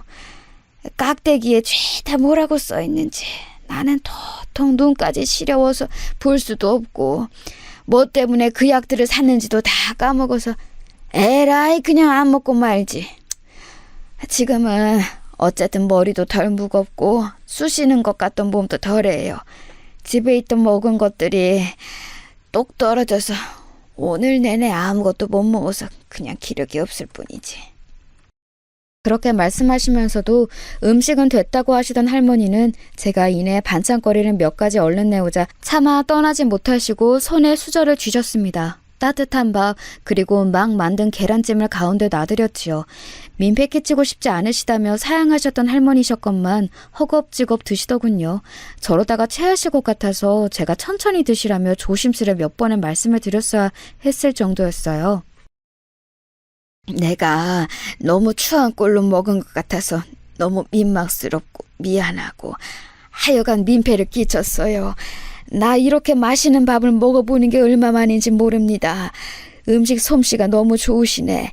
내가 이거 밥값을 꼭 주고 싶은데. 그러지 마세요. 제가 대접해드리고 싶어서 이렇게 차려드리는 것뿐이에요. 잘 드시는 거 보니까 너무 좋네요. 어르신, 평소에는 장을 봐두었다가 식사를 차려 드세요? 되게 그렇죠. 나 혼자 사니까 내가 하나부터 열까지 다 해야지. 다른 가족들은 아무도 없는 것인지 혹시 동사무소라든지 그런 곳에서 도움을 받지는 않으시는지 그런 것들이 궁금해졌지만 일단은 여쭤보지 않기로 했습니다. 너무 맛있게 잘 먹었다고 연신 말씀하시면서 입가에 미소를 그리신 모습을 보니까 저도 따라서 미소가 지어졌고 일단은 그것으로 충분한 시간이었으니까요. 그리고 이튿날 오후에 가게로 저를 찾아오셨습니다. 한적한 낮 시간대여서 저는 안에서 재료나 다듬고 있었어요. 그런데 자그마한 유리병에 담긴 오렌지 주스 하나를 손에 쥐고 오셔서는 저 먹으라고 주시더군요. 이거는 내가 지난달인가 지지난달에 멀리까지 폐지 주우러 나갔다가 그쪽에 사는 사람한테 목 좀 죽이고 다니시라 하는 소리를 들으면서 받았던 건데 여태 아낀다고 안 먹고 있었다가 내가 어젯밤에 잠자리에 들려고 할 때나 생각이 나더라고. 내가 이거 있던 줄을 알았으면 감기 몸살인지 뭔지 때문에 머리 무거웠을 적에 이거나 찾았다가 먹었을 텐데. 하여간에 이거 먹어요. 이거 맛있는 거예요. 어르신 드시지 이걸 왜 저를 주세요? 저는 그냥 사 먹으면 돼요. 주스도 워낙 잘 안 먹는 입맛이라서요. 저 주시면 아까우니까 어르신 드세요. 이왕 들어오신 김에 여기 앉아서 잠깐 쉬시면 드셔도 좋고요. 그래? 이거 별로 안 좋아한다니까 그러면 내가 어쩔 수 없이 먹어치우고 나 여기서 잠깐 마시고 갈 테니까 그거 야채들 다듬는 동안 심심하면 그쪽 얘기나 주절주절 하면 좋겠구만. 주스 마시는데 허전하면 좀 그렇잖아. 처음 배웠을 때부터 말씀을 잘하신다고 생각하기는 했었어요. 그런데 의뢰 나이 드신 어르신들이 그렇잖아요. 이런저런 이야기를 잘 늘어놓으시지요. 그 할머니도 그런 분이시라고만 생각했습니다. 외롭고 심심하니까 이야기할 상대가 있으면 금세 아무 얘기나 잘 늘어놓으시는 거예요. 그런데 남의 이야기를 청하시는 것도 잘하실 줄은 몰랐습니다. 저는 진짜로 뭔 이야기라도 꺼내야 하나 싶어서 눈치가 보였는데 그 할머니가 정말로 딱 자리를 잡고 앉으셔서 주스를 엄청 천천히 드시는 거예요. 조용한 가게에 제가 재료 다듬는 소리만 들리고 그 할머니는 아무 말씀도 안 하시니까 저는 왠지 입을 열어야 할 것 같은 기분을 받았습니다. 실없는 날씨 얘기나 늘어놓을까 했었는데 저는 문득 그 할머니의 작은 앉은 책을 보면서 제 이야기를 꺼내고 싶어졌어요. 그래서 저도 모르게 이런저런 있었던 일을 늘어놓았습니다. 사고로 돌아가신 친정엄마 이야기까지 하다 보니까 이것도 저것도 어느새 다 다듬어서 뒷정리도 다 하고 양념장도 미리 다 만들면서 주절주절 이어갔네요. 거의 1시간 정도를 저 혼자 그렇게 떠들어 버렸어요. 이야기를 다 끝내고 나니까 가슴 한켠이 싸하기도 하고 제 이야기를 너무 많이 꺼내어 버린 것 같아서 민망하기도 했는데 그 할머니 쪽을 살펴보니까 손등으로 당신의 눈가를 슬쩍 훔치고 계신 거예요. 아휴, 듣다 보니 나도 이런저런 생각이 막 떠올라서 주책맞게 시린 눈물이 찔끔 나고 말았네. 모친께서는 좋은 곳에 가셨을 거예요. 아마 그곳에서 다른 자식들보다 우리 그쪽 사장님 생각을 많이 하고 계실 테지. 그 할머니의 중얼거림을 들으며 저는 어느새 앞치마 자락을 얼굴로 끌어다가 눈물을 닦으며 울고 있었습니다. 그러자 그분은 자리에서 일어나 천천히 저에게 다가오시더니 손을 뻗어 제 등을 두드려 주셨어요. 아무 말씀도 하지 않으셨지만 그게 그 순간에는 최고의 위로였습니다. 저도 모르게 후련히 울어버렸네요. 잠시 후 손님 한 분이 들어오시는 바람에 얼른 정신을 차리고 찬물로 얼굴을 훔친 후에 웃음을 지었지만요. 손님이 들어오자 그 할머니는 나가실 채비를 하셨습니다. 저는 주문을 받고 얼른 가스불을 켜놓은 후에 할머니를 쫓아나갔어요. 금세 몇 걸음 가신 후였던 할머니에게 다가가서 저는 이렇게 말씀드렸죠. 혹시 이따가 저녁 드시러 오실래요? 오셔서 저녁 드세요. 댁에서 여기가 멀지 않으니까 오셔서 드시는 것도 나쁘지 않은 것 같은데요. 제가 대접해 드리는 거니까 다른 부담은 갖지 마시고요. 그냥 몸만 오셔요. 아유, 뭐하러 그렇게 해요. 나는 내가 집에서 차려 먹으면 돼요. 말만으로도 고마우니 그 마음으로도 됐어요. 그러지 마시고요. 여기는 식당이잖아요. 어차피 있는 밥이고 어차피 있는 반찬이에요. 불편해하지 마시고 와주시면 좋겠어요. 혹시 제가 하는 음식들이 별로라서 거절하시는 건 아니시죠? 아유, 그럴 리가요. 얼마나 맛있고 입에서 정겨운지 모르는데 그걸 두고 어찌 별로라고 할까? 네, 어르신. 그런 거면 드시러 오세요. 밤에도 종종 폐지 주우러 도시죠? 저녁을 꼭 일찍 안 드셔도 되는 거라면 식당이 한가한 늦은 저녁 때가 있으니까 그때 오셔서 드시면 좋겠어요. 그 바람에 저도 같이 그때 좀 먹으면 되거든요. 머뭇거리시던 그 할머니는 이내 고개를 끄덕이셨습니다. 딱 한 번 고개를 움직이신 거라서 와주실까 싶었는데 생각보다 늦은 시각에 식당으로 오셨어요. 폐지 줍느라 늦게 오셨냐고 여쭈었더니 그건 아니고 아무래도 민폐인 것 같아서 고심을 하다가 제가 기다리고 있을 것 같아서 오셨다고 하는 거예요. 저는 절대 민폐가 아니라고 단호하게 말씀을 드린 후 식사를 차려드렸습니다.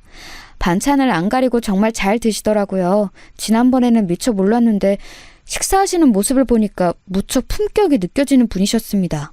왜냐하면 숟가락 젓가락이 식기에 닿는 소리가 거의 나질 않았어요. 그리고 숟가락과 젓가락을 동시에 쥐지 않으시고 꼭 번갈아서 사용하셨죠. 음식을 씹어 드시는 것도 조용히 드셨고요. 나도 모르게 선입견이라는 게 있었나 보다. 왜 남루한 행색으로 폐지를 주우며 어렵게 사는 독거노인에게는 식사 예절이 없을 거라고 여겼던 걸까? 지금 내심 놀란 내 자신을 보면 그런 선입견이라는 게 있던 게 분명해. 스스로를 반성하기도 했네요. 땡볕에서 돌아다니시는 탓인지 조금은 그을린 피부, 오래 입어서 해진 옷, 다른 게 보이는 신발, 이런 것들을 보며 저도 모르게 선입견을 가지고 있었던 모양입니다. 그래서 솔직하게 말씀을 드렸어요. 저는 제 딸에게 멋진 세상과 그에 걸맞은 교육관을 선보이기에는 아주 빵점짜리인 엄마라고요. 제 편협한 시야에 대해 털어놓았는데 그 할머니는 그저 빙그레 웃으셨습니다. 나에게는 우리 사장님도 어린 나이로 보인다오. 뭐든 새로 도전하고 어떤 것이든 시작할 수 있는 나이지. 그런데 어떻게 세상 돌아가는 걸 다 꿰고 사람을 보기만 해도 그 안에 뭐가 들어앉아 있는지 알 수가 있겠어요? 아직 한창 때예요. 이제부터 세상을 보고 배워가도 되니까 자책할 건 아무것도 없죠. 저는 제가 한창 때라고 어린 나이라고 생각해 본 적이 없어요. 이 지역으로 오고 이렇게 식당을 차리는 게 제 인생의 마지막 도전이라고 여겼거든요. 마지막 도전? 아이고야, 우리 사장님이 나를 이렇게 웃기는구먼. 그러더니 할머니는 깔깔 웃으셨어요. 그게 기분이 나쁘기는커녕 이렇게 호탕하게 웃을 줄도 아시는 분이구나 싶어서 저는 신기했습니다. 그 할머니는 저에게 말씀하셨죠. 당신이 폐지를 모으며 사시는 것, 이런 것이야말로 인생의 마지막 도전이라고 말입니다. 저는 하루 종일 폐지를 줍고 다니시면 대체 얼마나 버실까 이걸 여쭈어 볼까 하다가 어차피 어느 수준인지는 가늠이 되었기 때문에 다른 걸 여쭈어 보았습니다. 폐지를 줍고 다니시는 것, 그것으로 생활이 되시냐고요. 그러자 아직 굶어 죽지는 않았다고 답을 간단히 하시더라고요. 그 표현에 저는 왠지 한숨이 나왔습니다. 사실 제 코도 석자였고 여전히 잘 쳐줘봐야 그럭저럭 수준으로 되는 식당의 운영에 대해 열심히 고심이나 해봐야 했습니다. 그러나 저는 그 할머니를 모른 척 할 수가 없었어요. 앞으로 날마다 저녁 식사를 하러 오시는 게 어떻겠냐고 진지하게 제안을 드렸습니다. 그러자 민폐가 되고 싶지 않다며 거절을 하셨어요. 어떻게 날마다 얻어먹을 수 있겠냐면서 단호하게 고개를 저으시더군요. 여지를 남기지 않으신 반응이었습니다. 그건 제가 한 번 더 여쭈어보기를 원하시는 눈치가 절대 아니었어요. 남한테 싫은 소리 하는 걸 못하고 사셨던 친정엄마가 더욱 떠오르는 대목이었습니다. 그날 이후 저는 틈만 나면 식당 밖을 내다보면서 그 할머니를 눈으로 찾았어요. 그랬더니 어느 날 식사를 하시던 손님 한 분이 저한테 누구 찾느냐고 물어보셨죠. 그 손님은 바로 저에게 메뉴 조언을 주셨던 분이셨어요. 그분이 어느 날 아주 늦게 식사를 하시러 오신 바람에 그날 할머니와 처음 만나기도 했었죠. 그 대목이 떠올라서 저는 그 손님에게 할머니에 대해 물어보았습니다. 대략적인 인상착의와 폐지를 주우시러 옆 동네까지 가시는 분이라는 걸 설명하자 그 손님이 아, 그 할머니 라면서 떠올려내셨죠.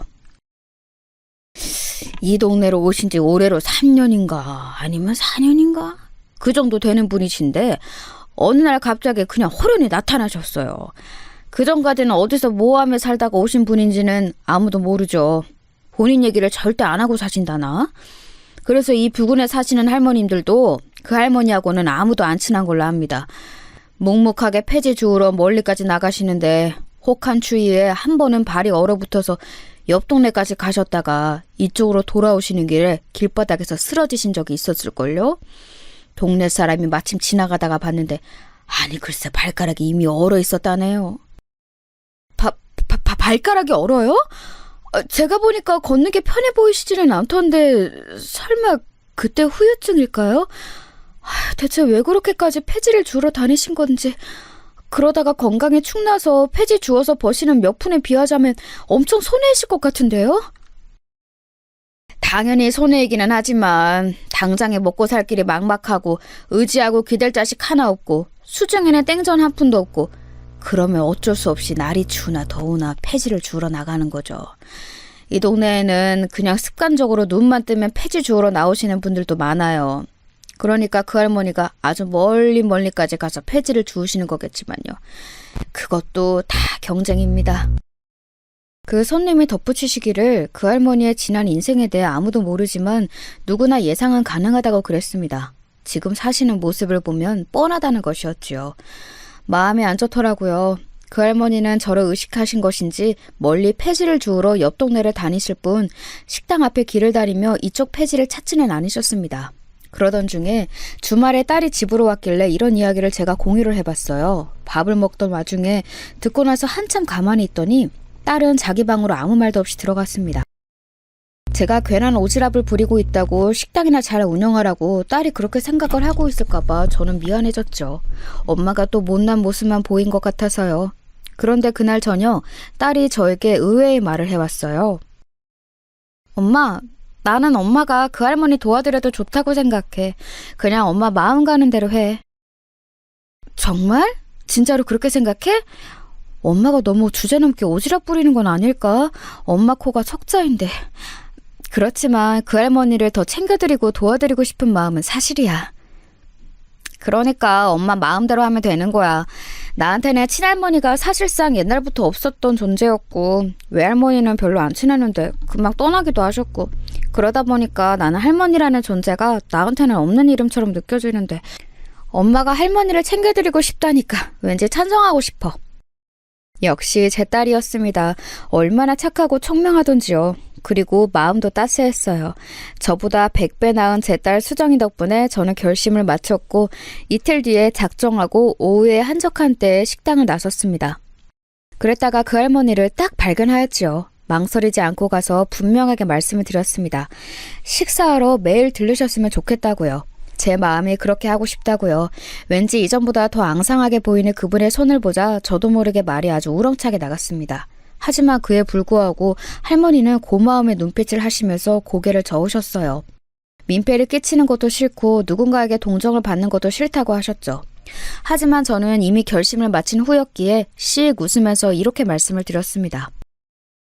어르신, 그럼 이렇게 해요. 제 친구가 되어주실래요? 부끄럽지만 저는 친구가 하나도 없거든요. 어르신이 제 친구가 되어주셨으면 좋겠어요.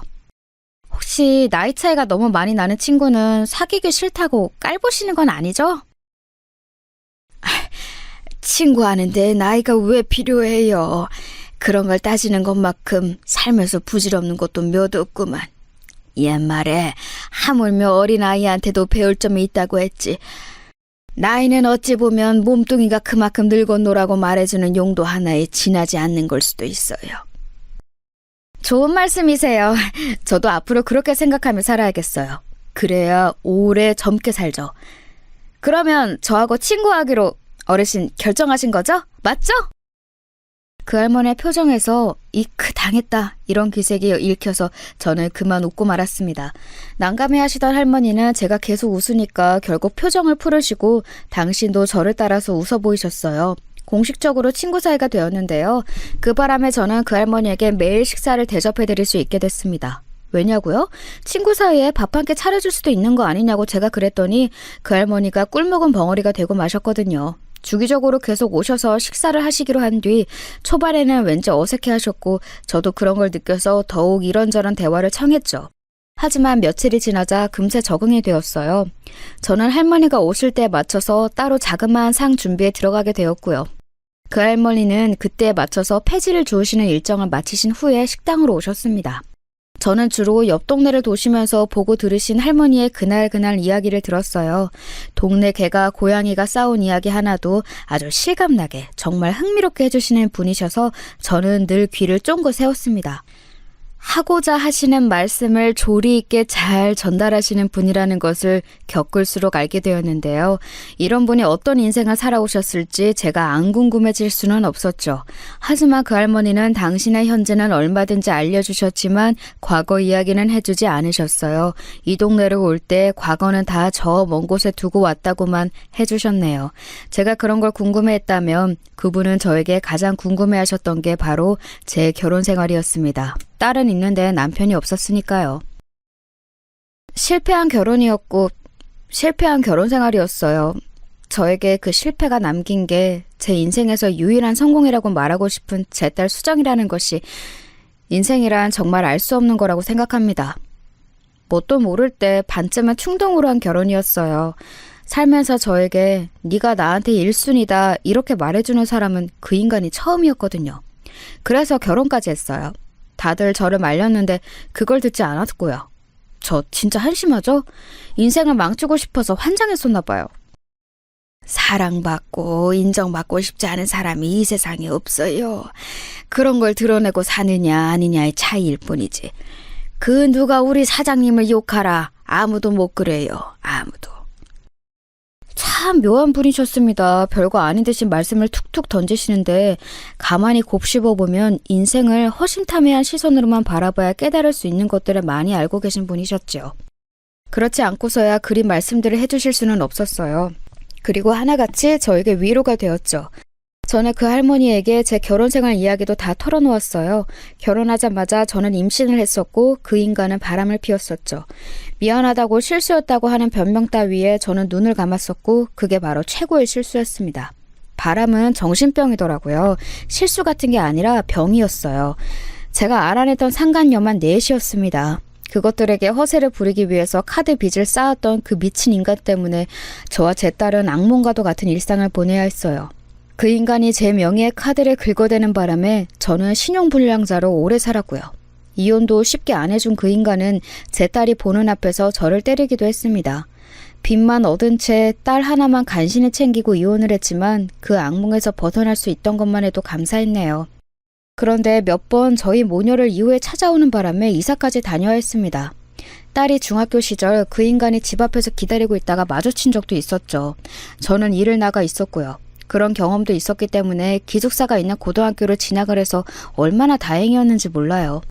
이런 이야기들을 다 들으신 그 할머니는 저희 모녀를 동정하지도 않으셨고 저를 비난하지도 않으셨어요.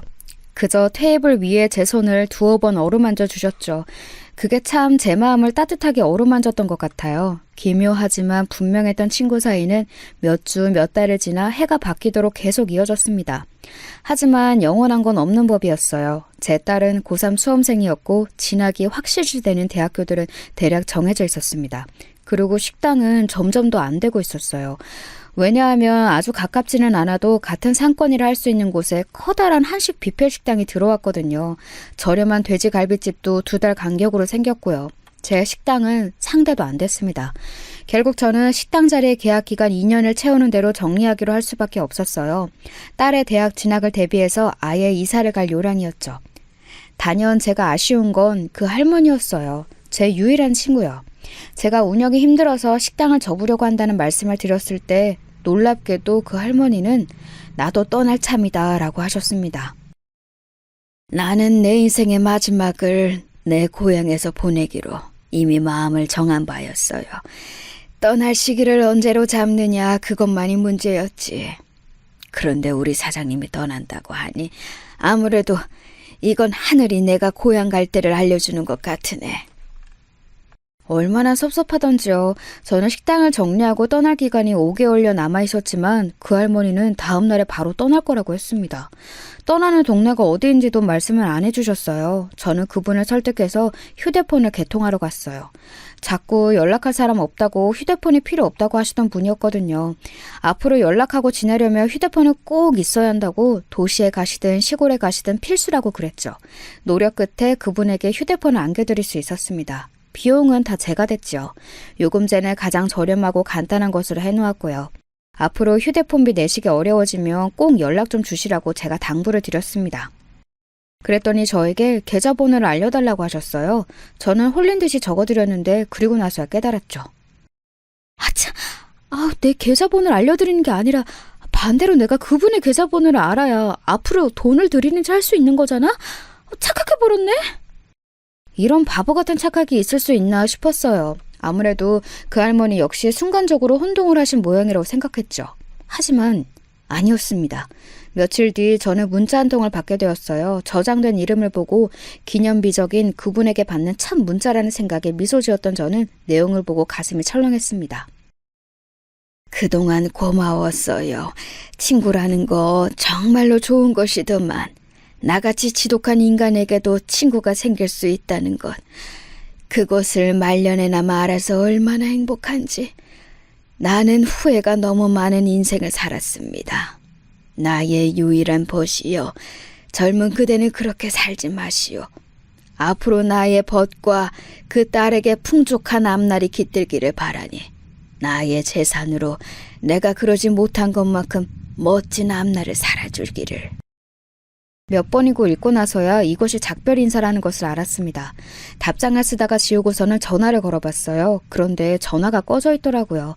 다급하게 그 할머니의 댁으로 달려가는데 자그마한 집은 텅 비어 있었습니다. 몇 안 되는 세간살이가 사라져 있었어요. 이웃분께 여쭈어 보았더니 작은 이삿짐 트럭이 왔다 갔다고 하더군요. 남아있는 건 오직 그분의 리어카뿐이었습니다. 중고로 어디선가 구하셨다던 그 리어카만이 그 할머니가 이곳에 계셨다는 것을 증명해주고 있었어요. 멍하게 있던 저를 현실로 끄집어낸 것은 엄청난 사실이었습니다. 이게 대체 뭐야? 이게 대체 얼마야? 아니, 세상에 어떻게 이런 일이...